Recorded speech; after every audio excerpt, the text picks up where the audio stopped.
शङ्खसभा पुगेर पनि यहाँको तोङमा नखाइकन त फर्किने कुरै भयो। त्यो अघि चाहिँ शङ्खसभा आएपछि छुट्याउनै नहुने ठाउँहरू चाहिँ लाँदै हुनुहुन्छ। एकजना असहाय साहब हुनुहुन्छ, मेरो पछाडि एकजना असहाय साहब हुनुहुन्छ। पोखरीदेखि चितलाङ जाने बाटोमा चाहिँ ठ्याक्कै यो ताङलेवा झरना आउँदो रहेछ। उहाँले चाहिँ यो ठाउँ मिस नगर्नु है भनेर लानु भएको कि। यदि हजुरहरू शङ्खसभा जाँदै हुनुहुन्छ भने चाहिँ यो झरना चाहिँ मिस नगर्नु होला। चैनपुरदेखि केही मिटर्स मात्रै पर छ अनि इट्स रियली रियली ब्युटिफुल के। यस्तो मेस्मराइजिङ छ यो प्लेस। दिउँसो आइन पाइन, राति आउन पाउँदा त यस्तो खुसी थिएँ झन् म। चिसो न चिसोको वेदर थियो यहाँ चाहिँ। बेलुकाको अलमोस्ट 7 बजिसकेको थियो होला अनि यहाँनिर आइसकेपछि चाहिँ मलाई त उफ्री पाप्री नगरिकन हुँदैन कि।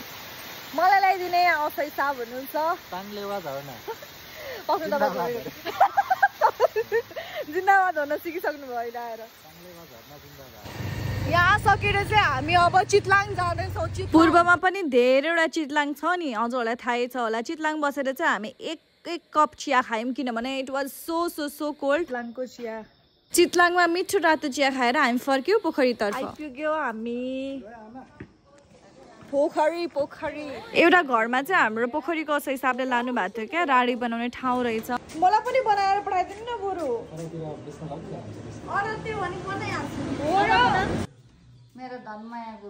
प्यारी आमाले चाहिँ राडी बनाउनको साथसाथै तोङमा पनि रेडी गरिदिइसक्नु भएको थियो क्या हाम्रो लागि।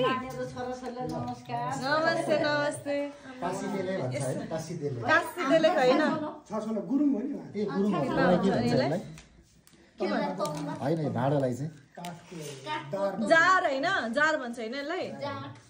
जार होइन कि यो बक्सालाई चाहिँ भाँडोलाई मजाले है।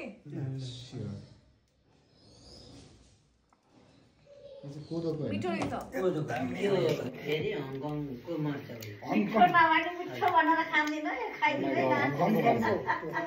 मर्चा भनेको बुझ्नुहुन्छ? हङकङबाट ल्याएको मर्चा भनेको चाहिँ जाड बनाउनको लागि चाहिने मुख्य जडीबुटी झारपात विशेष खालको त्यो प्रयोग गरेर यहाँसम्म आउँदाखेरि मलाई धेरै नै ज्ञान भइसकेको छ। मर्चा के हो मर्चा देख्नु भएको छैन? मर्चा पो देखाइदिनु पर्ने भयो तपाईँहरूलाई।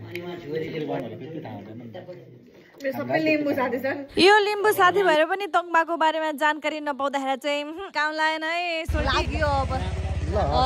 हुन्छ, बाई बाई। यो रहेको थियो मेरो शङ्खसभाको मेमोरिज, मेरो फर्स्ट सोलो ट्रिपको यस्तो beautiful memories. Thank you for watching.